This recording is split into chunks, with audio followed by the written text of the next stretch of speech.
Aujourd'hui, nous voulons examiner ensemble la quatrième église du livre de l'Apocalypse, le quatrième âge, l'âge de Thyatire. Et je vous invite tout de suite à prendre votre Bible et à tourner avec moi dans le deuxième chapitre de ce livre, à compter du verset 18.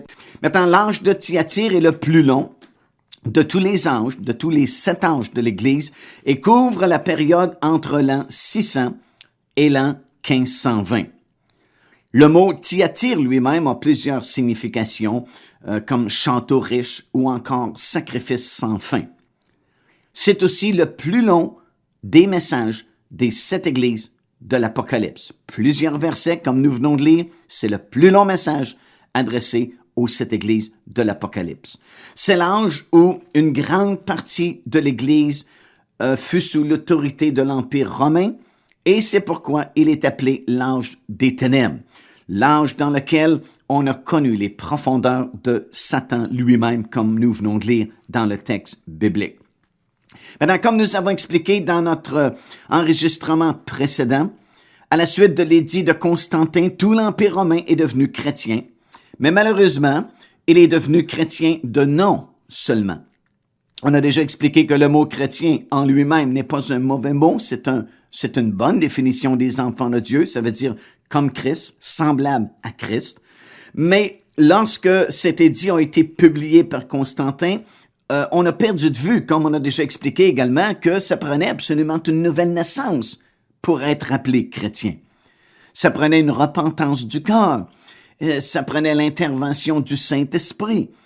Et lorsque cet édit a été publié, tout le monde est devenu chrétien, d'où le problème que nous avons encore aujourd'hui. Nous vivons dans un pays soi-disant chrétien, entre guillemets, mais la plupart des gens ne connaissent même pas la Bible, la parole de Dieu.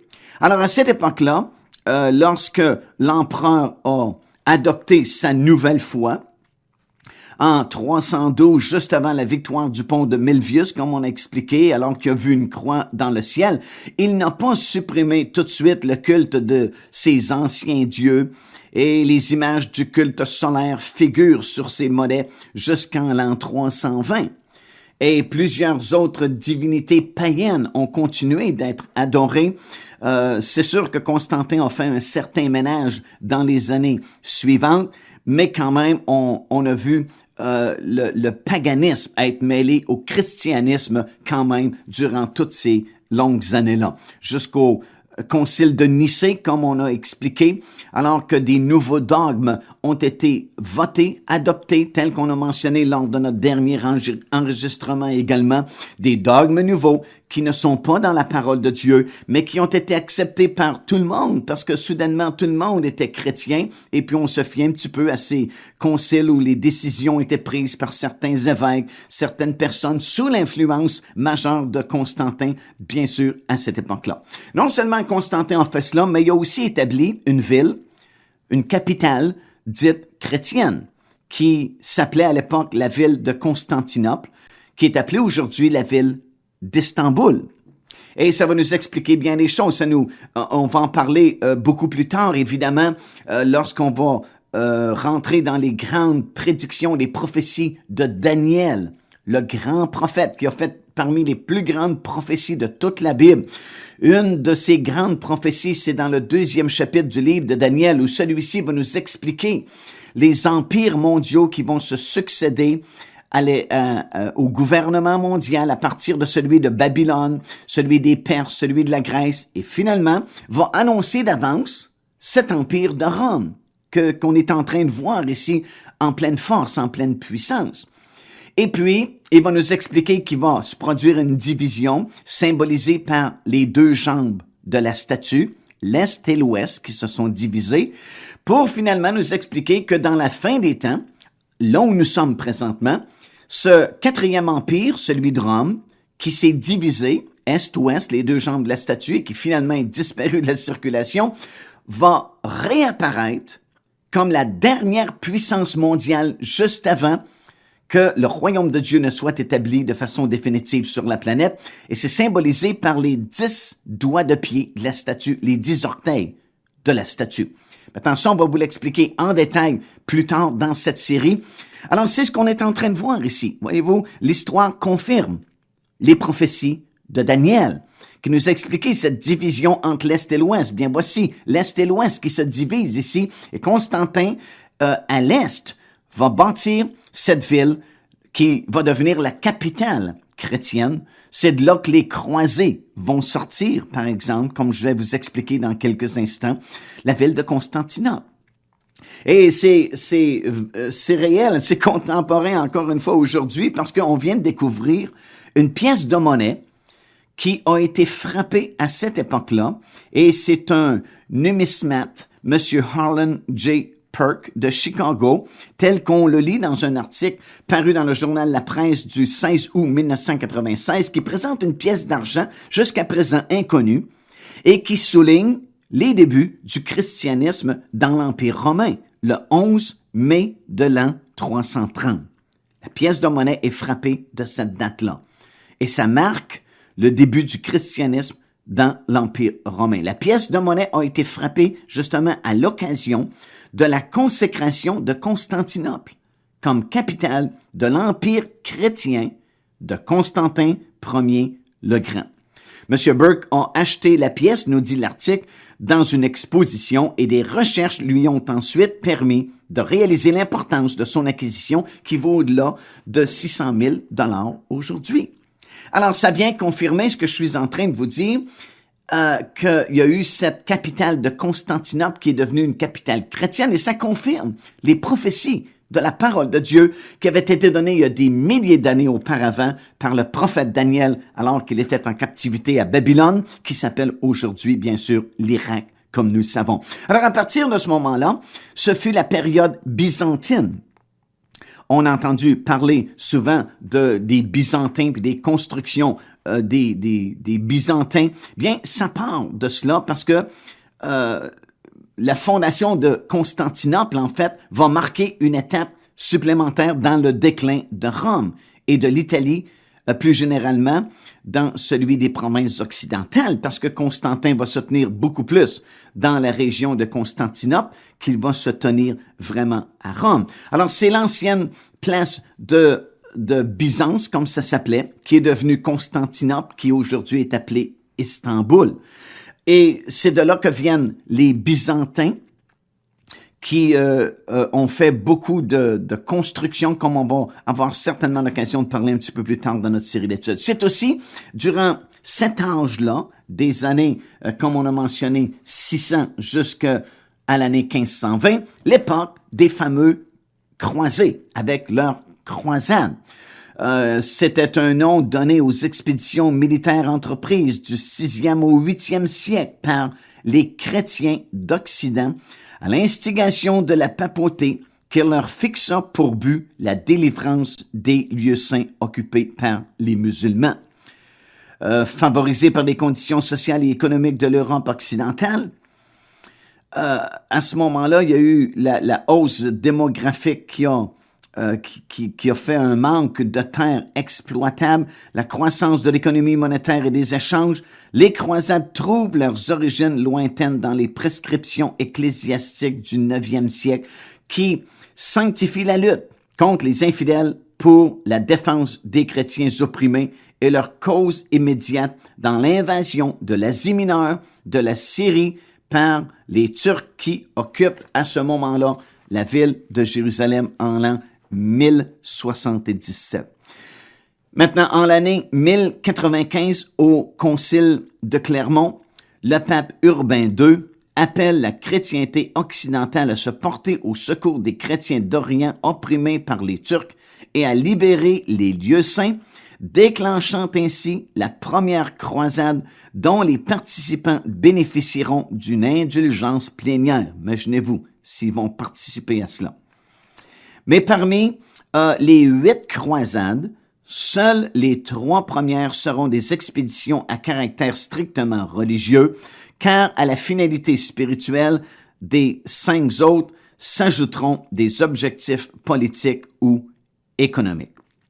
On a la première croisade de 1096 à 1099, la deuxième croisade de l'an 1147 jusqu'en l'an 1149 et la troisième croisade de l'an 1189 jusqu'en l'an 1192. Et beaucoup de sang ont été versés à ce moment-là.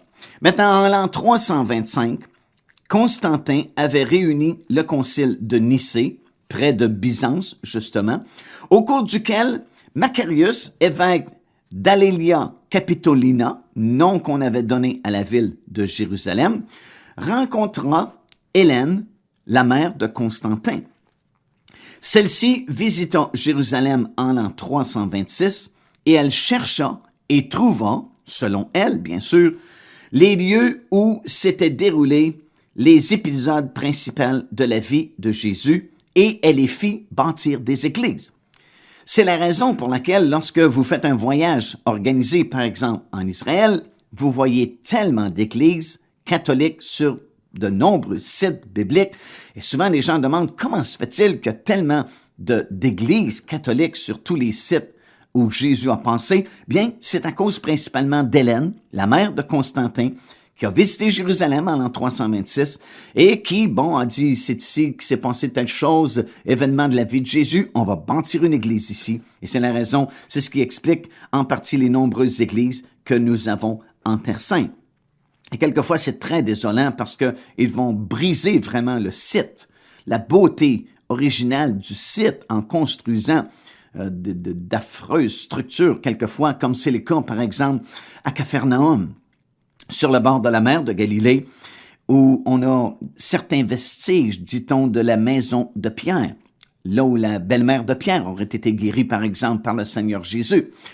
Et au-dessus de ces ruines, quelques ruines de la maison de Pierre, on a bâti une espèce d'église monstrueuse qui bloque vraiment le paysage, qui est tellement beau sur le bord de la mer de Galilée. Et c'est vraiment un scandale de gâcher comme ça des sites tellement beaux, naturellement beaux, par des constructions modernes. Mais qu'est-ce que vous voulez? C'est ce qui arrive et on ne peut pas faire grand-chose, je pense, contre ça. Alors, le fait que Constantin fit de l'Empire romain un État chrétien, comme nous avons expliqué précédemment, ça allait conduire l'Église devant une des plus grandes séductions de toute son histoire.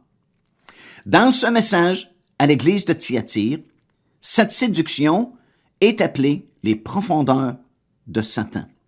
Et nous verrons comment, effectivement, ce fut une époque dangereuse pour la foi du véritable enfant de Dieu. La ville de Thyatire, aujourd'hui connue sous le nom d'Akhisar, une ville d'environ 60 000 habitants, était à l'origine la moins remarquable des 7 villes de l'Apocalypse. Elle était habitée par des Macédoniens, principalement, et elle était située aux confins de la Mysie et de l'Ionie, dans une plaine arrosée par le Lissus, à environ 70 km de Pergame, entre cette ville et la ville de Sardes.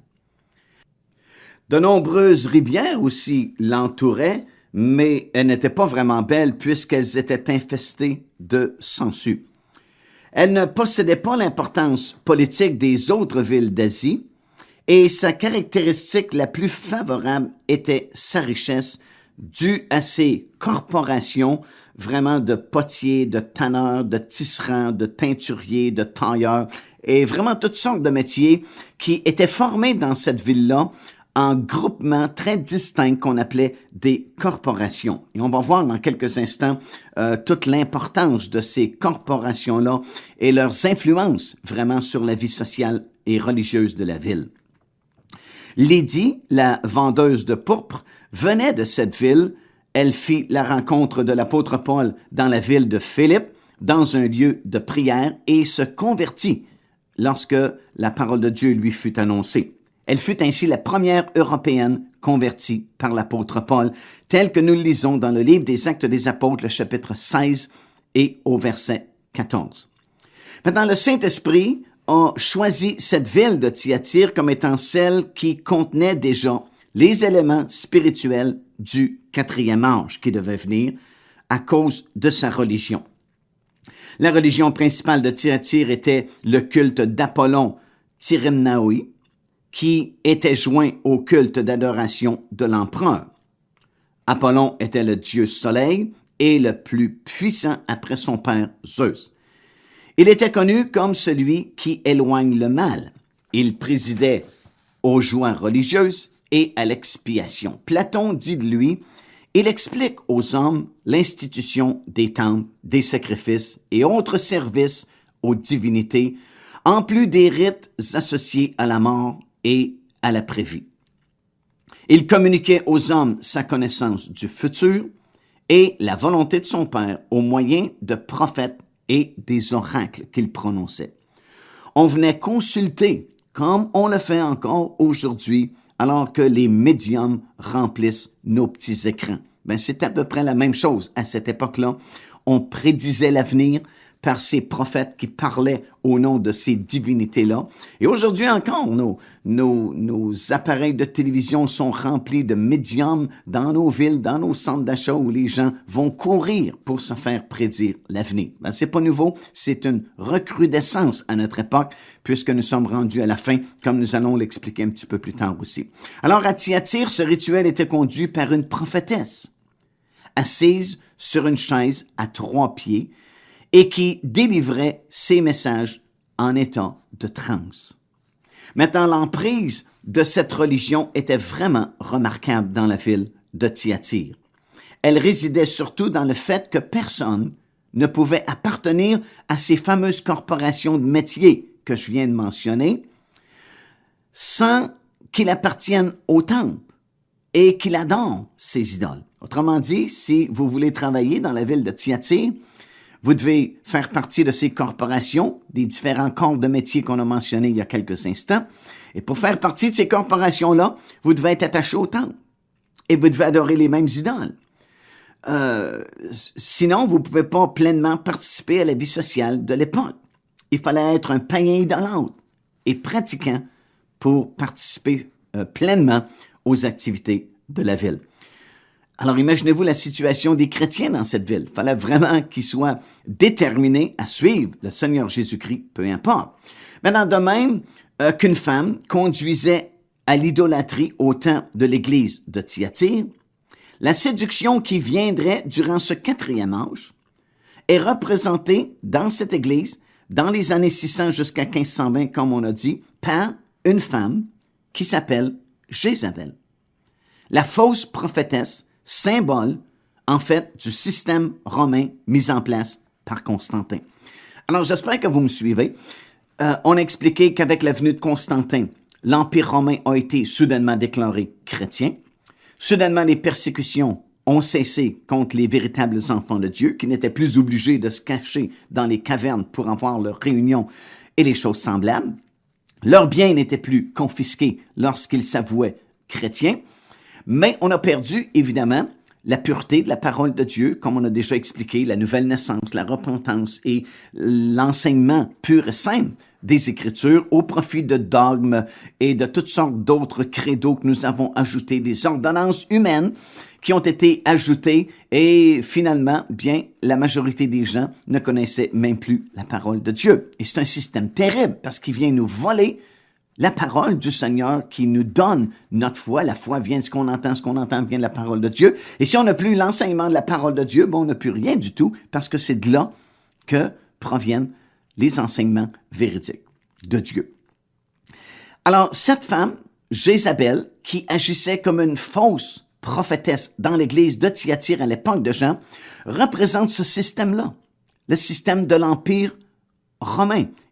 Cette femme Jézabel est symbole du système romain qui a été mis en place par Constantin et qui a brouillé toutes les choses. Ce n'est pas unique puisque la grande séduction de la fin est aussi représentée par une femme assise sur une bête représentant le gouvernement mondial de la fin. Elle est appelée alors Babylone, la mystérieuse, et nous allons étudier ça en détail plus tard lorsque nous serons rendus à cette époque-là dans notre série d'études. Maintenant, comme Christ se choisit une épouse également, de même Satan, qui est le grand imitateur de Dieu, a aussi une épouse qui est cette Babylone mystérieuse. Maintenant, avec ceci en tête, regardons maintenant au message donné à cette Église et à cet ange par le Seigneur Jésus-Christ. Dans Apocalypse chapitre 2 et au verset 18, ça dit « Écrit à l'ange de l'Église de Thyatire, et voici ce que dit le Fils de Dieu, celui qui a les yeux comme une flamme de feu et dont les pieds sont semblables à de l'airain ardent. » Ici, Christ se révèle comme étant le Fils de Dieu. C'est aussi unique à Thyatire. Nulle part dans les autres églises du 2e et 3e chapitre du livre de l'Apocalypse, Jésus-Christ se présente-t-il comme le Fils de Dieu. Seulement à Thyatire ici, c'est unique à Thyatire et c'est en contraste avec, premièrement, à cause d'Apollon qui était vénéré à l'époque comme le Fils de Dieu. Jésus dit, « Hey, c'est moi, le Fils de Dieu, l'unique. » Deuxièmement, c'est à cause du pape de Rome, qui est élevé à ce moment-là comme représentant de Dieu sur la terre. Il devient le médiateur entre Dieu et les hommes, alors que la Bible dit dans 1 Timothée chapitre 2, verset 5, qu'il n'y a qu'un seul médiateur, Jésus-Christ, homme. Troisièmement, cette déclaration est faite à cette Église et pour cet ange à cause de l'élévation de Marie, proclamée à cette époque Mère de Dieu. Maintenant, certes, nous devons respecter Marie car elle a été choisie pour porter l'enfant Jésus, mais elle n'est que la mère physique de Jésus. Elle n'est pas la mère de Dieu, parce que si elle était la mère de Dieu, il aurait fallu qu'elle existe avant Dieu pour lui donner naissance, ce qui est impossible car Dieu est éternel, il n'y a ni commencement ni fin. D'ailleurs, il déclare lui-même, « Je suis le premier et le dernier ». Alors, il faut noter aussi que Marie elle-même a reconnu Jésus comme son sauveur. Dans Luc, 1er chapitre, verset 47, et que dans le livre des Actes des Apôtres, dans le 1er chapitre et au verset 14, plutôt que de se faire prier, elle prie elle-même avec les autres disciples du Seigneur Jésus-Christ. Maintenant, c'est pendant cet âge que nous voyons la croissance du mahométisme qui renia le Fils de Dieu, ça c'est un autre point, et voua à la mort tous ceux qui prenaient le nom de chrétiens. C'est aussi pendant cet âge que la fausse Église viola le premier commandement du Dieu Tout-Puissant et se mit très vite à enfreindre le second, car elle plaça le pape à la place de Jésus-Christ, institua le culte des idoles et l'imposa de telle manière à ceux qui refusaient d'introduire les images saintes dans leurs églises, ils étaient punis de mort. Sous le seul règne de l'impératrice Théodora de l'an 842 à 867, plus de 100 000 enfants de Dieu furent tués parce qu'ils refusaient d'accorder la moindre valeur aux images saintes. Cet âge doit certainement se repentir ou alors tout perdre. Voilà le Seigneur glorieux, Dieu lui-même. Sa parole a été abandonnée, sa personne est rejetée, mais ni la main des hommes, ni leur cœur ne peuvent le déposer. Lui qui le renie, lui reste quand même fidèle. Gloire à Dieu. Il dit, ne crains point, petit troupeau, car votre Père a trouvé bon de vous donner le royaume dans Luc chapitre 12 et le verset 32. Et dit le Seigneur, quand je viendrai, les pieds comme de l'airain, polis et les yeux étincelants, je te récompenserai. Le bon jugement m'appartient. À moi la rétribution. Alors, on sait qu'à ces époques-là, on a fait beaucoup de changements. Comme je viens de mentionner, on a supprimé des commandements. Il y a un commandement de Dieu parmi les 10 commandements que Dieu a donnés qui dit « Tu ne te feras point d'image taillée. Tu ne te prosterneras pas devant ces images. Tu ne les adoreras pas. » Et bien sûr, c'est l'époque où on commence à fabriquer des images. Et on demande que ces images soient installées dans les églises dites chrétiennes. Et non seulement on installe les images saintes dans les églises soi-disant chrétiennes, mais on demande aux gens de se prosterner devant les images représentant des saints et de prier ces personnages-là et d'adorer ces personnages-là. Alors que la Bible nous interdit formellement de faire une telle chose. Alors, ce qu'on a fait, parce que quand même, si la Bible est devenue beaucoup plus rare à cette époque-là, il y avait quand même une certaine connaissance des choses de Dieu. On savait, par exemple, qu'il y avait 10 commandements de Dieu. Et lorsque le deuxième était très gênant, parce qu'il défendait catégoriquement de se faire des images taillées, on l'a tout simplement supprimé. On l'a enlevé. Et encore aujourd'hui, dans les religions dites chrétiennes, vous regardez les 10 commandements dans le catéchisme, par exemple, le 2e commandement de Dieu n'est pas là. Il a été enlevé. Parce qu'il dit, tu ne te feras point d'image taillée. Et parce qu'il savait bien que les gens savaient qu'il y avait 10 commandements, on en a fait 2 avec le 9e pour rebalancer à 10. Alors, c'est comme ça qu'on a joué avec la parole de Dieu, qu'on a supprimé des passages qui étaient vraiment gênants pour eux, et c'est comme ça qu'on a dégradé vraiment les doctrines de la parole du Seigneur. Dans le verset 19, ça dit ceci, « Je connais tes œuvres et ton amour et ta foi, et ton service et ta patience et tes dernières œuvres qui dépassent les premières. » Je connais tes dernières œuvres, dit Jésus, plus nombreuses que les premières. Comme nous l'avons déjà dit, cet ange est appelé l'ange des ténèbres, l'ange de la noirceur, parce qu'il fut réellement la période la plus sombre de toute l'histoire de l'Église.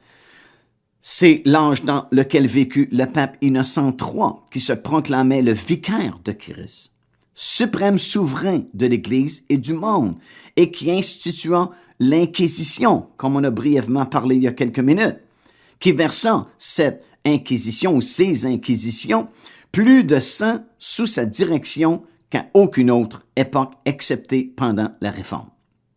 Ce fut l'âge de la pornocratie, le règne des courtisanes. Serge III avait une maîtresse et il remplit le cœur papal de ses maîtresses et de ses enfants qui étaient nés de ces unions-là et fit de son palais vraiment une caverne de voleurs. Anastase III mourut étranglé par Maurasia, la maîtresse de Serge. Jean XI était le fils illégitime de Marozia. Jean XII était le petit-fils de Marozia et il violait les veuves et les jeunes filles et fut tué en plein acte d'adultère par un mari furieux. Ce fut l'âge du schisme des papes, où 2 lignées de papes, l'une à Avignon et l'autre à Rome, se maudirent et se combattirent mutuellement. Ces papes furent non seulement coupables d'actes sexuels répréhensibles, comme l'adultère, la sodomie et le reste, mais ils se rendirent également coupables de vendre les fonctions sacerdotales aux plus offrants. Jamais la lumière ne brilla aussi faiblement que dans cet âge. Et pourtant, les quelques rares croyants de cette époque travaillèrent avec encore une plus grande ardeur, alors que les ténèbres s'appesantissaient autour d'eux, si bien que vers la fin de cet âge, nombreux furent ceux qui s'élevèrent pour tenter des réformes. Ils mirent tant de ferveur dans leurs œuvres qu'ils préparèrent efficacement la voie de la grande réforme naissante. C'est pour cela que la parole dit de cet âge, « Tes dernières œuvres, fin de cet âge, dépassent tes premières. » Cependant, cette tendance s'est accrue tellement, au temps de Luther, par exemple, que nous allons parler dans quelques instants, bien sûr, le grand réformateur, que le salut vraiment était devenu une question d'œuvre. Attends, c'est bien de faire des œuvres, mais pas juste faire des œuvres pour le plaisir de faire des œuvres, parce que la Bible va nous dire dans Éphésiens 2e chapitre que nous avons été sauvés pour pratiquer de bonnes œuvres qui d'avance ont été préparées pour nous afin que nous les pratiquions. Alors, c'est pas un concours d'œuvres, la vie chrétienne, mais c'est plutôt une question de discernement pour savoir quelles sont ces œuvres-là que le Seigneur a placées dans ma vie à moi afin que je puisse les pratiquer. Parce que de toute façon, je ne serai pas récompensé pour les autres œuvres que j'aurai accomplies, sauf celles qui ont été préparées pour moi. Alors, à cette époque de Thyatire, on a augmenté le nombre d'œuvres, ton amour et ainsi de suite, comme c'est mentionné, et la tendance s'est accrue jusqu'au temps de Luther. Et à ce moment-là, le salut était vraiment devenu une question d'œuvre, de pénitence, de jeûne, d'indulgence, d'adoration à Marie, de pèlerinage, de sacrifice et tout le reste.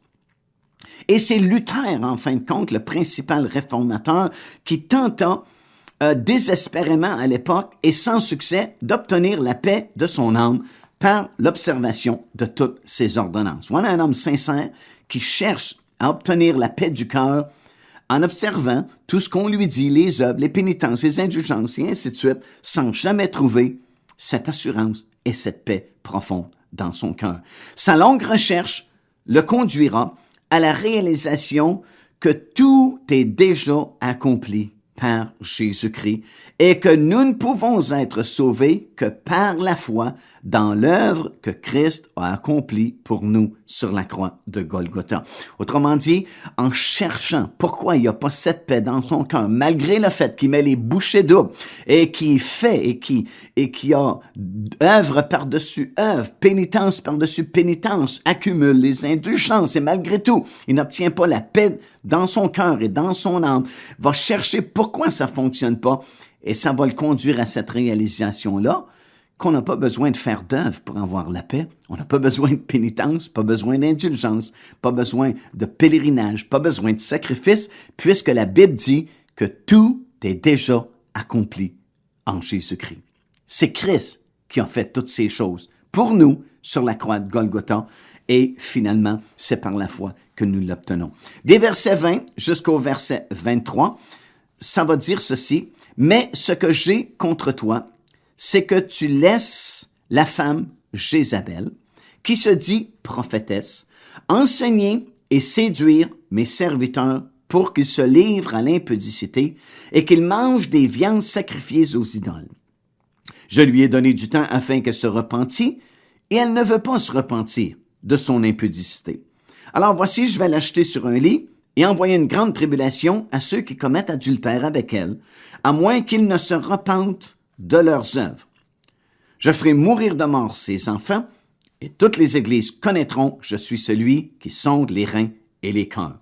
Je rendrai à chacun selon ses œuvres. » Alors, comme on a déjà dit, Jézabel sert ici de symbole de cette union entre l'Église et l'État.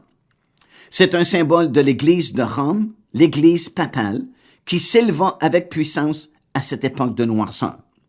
Les empereurs romains se réclamaient d'être des dieux, et lorsque l'Empire s'écroula et que le dernier empereur disparut en l'an 476, l'Église de Rome assuma une grande partie de la puissance qu'exerçaient ces empereurs. Les papes continuèrent à se réclamer de l'autorité divine afin d'extraire de l'argent des gouvernements sur lesquels ils exerçaient leur pouvoir. Et comme nous l'avons déjà étudié ensemble, ce fut d'abord les œuvres des Nicolaïtes qui s'infiltrèrent dans l'Église, œuvres toutes simples et peu évidentes au début, mais de ces œuvres, on développa la doctrine des Nicolaïtes. Nous en arrivons plus tard à cette union avec l'État et le paganisme fut introduit au sein de l'Église. Maintenant, durant cet âge de Thyatire, l'Église tolère une prophétesse qui prêche l'erreur directement dans l'Église. Imaginez-vous. Cette femme, Jézabel, enseignait de ne pas se séparer du monde et de participer aux activités mondaines afin d'être amis avec eux, afin de conserver leur emploi. Si vous vous souvenez, on expliquait que dans la ville de Thyatire, c'était plein de métiers de toutes sortes, de tisserands, de tanneurs et ainsi de suite. Et tous ces corps de métiers étaient formés en corporations très précises, très individuelles. Et ces corporations se réunissaient régulièrement en soirées sociales. Et chaque membre de ces corporations qui voulait travailler dans leur corps de métier devait absolument appartenir au temple de la ville et servir ces dieux-là. Et les chrétiens, les vrais, bien évidemment, ne voulaient pas trop participer à ces activités sociales, ne voulaient surtout pas être attachés au temple et aller adorer et consulter les médiums, comme on expliquait précédemment. Alors, c'était vraiment une question de foi et de prise de position et de détermination pour suivre le Seigneur à cette époque-là. Et voilà que cette femme est dans l'église de Thyatire, Jézabel. Elle est un symbole de l'église papale, mais elle existe réellement aussi dans l'église de Thyatire à l'époque. Et voilà qu'elle s'est fait un chemin pour être reconnue par plusieurs comme étant une prophétesse de Dieu. Mais son enseignement est faux. C'est une séduction de l'ennemi. Et ce qu'elle enseigne vraiment, c'est qu'il n'y a pas de problème à participer à toutes ces soirées sociales, dans toutes ces corporations de corps de métier de la ville de Thyatire. Il n'y a pas vraiment de problème d'appartenir au temple d'adoration d'idoles de la ville. Il n'y a pas vraiment de problème à consulter ces médiums pour se faire prédire l'avenir et les choses semblables. On peut très bien, disait-elle, mélanger le christianisme avec cette forme d'adoration également. Et elle leur disait, bien, pensez-y, vous devez protéger vos familles, vous devez garder vos emplois. Et un petit peu de mélange, ça fait pas de mal à personne. Et l'Église tolérait un tel enseignement, un faux enseignement qui venait d'une femme qui se disait elle-même prophétesse. C'est aussi, comme on l'a dit à plusieurs reprises, le symbole du grave compromis qui est arrivé dans ce 4e âge de l'Église alors qu'elle va connaître les profondeurs de Satan, comme c'est écrit dans notre texte. En réalité, la menace que l'Église de Thyatire faisait face ne venait pas du culte rendu à César de Rome, mais de ceux qui préconisaient la conformité avec le monde pour s'assurer la prospérité matérielle. Cette église locale fut sélectionnée pour représenter ce 4e âge pendant lequel il y eut ce grand compromis avec Rome. Maintenant, si on veut comprendre davantage ce système-là et comprendre exactement pourquoi le Seigneur accuse ainsi cette femme et va même la jeter sur un lit afin qu'elle soit dans une grande tribulation et que ceux qui commettent adultère spirituel avec elle puissent en mourir même, nous devons examiner son histoire dans la Bible. Peut-être que le nom de cette femme dans l'église de Thyatire était vraiment Jézabel, ou peut-être que c'est un nom symbolique qui représente la Jézabel de l'Ancien Testament, comme je vais vous expliquer ici dans quelques instants. Mais peu importe, le nom a été choisi parce que c'était à peu près le même type de femme qui a conduit Israël à l'époque vers l'idolâtrie et qui maintenant, dans l'église de Thyatire, va faire exactement la même chose avec les enfants de Dieu de l'époque dans cette église de Thyatire. Alors, notre prochaine va débuter exactement avec cette histoire de la Jézabel de l'Ancien Testament qui va nous permettre de mieux comprendre ce que le Seigneur est en train de dire à cette église de Thyatire et également à ceux de cet âge que représente cette église de Thyatire.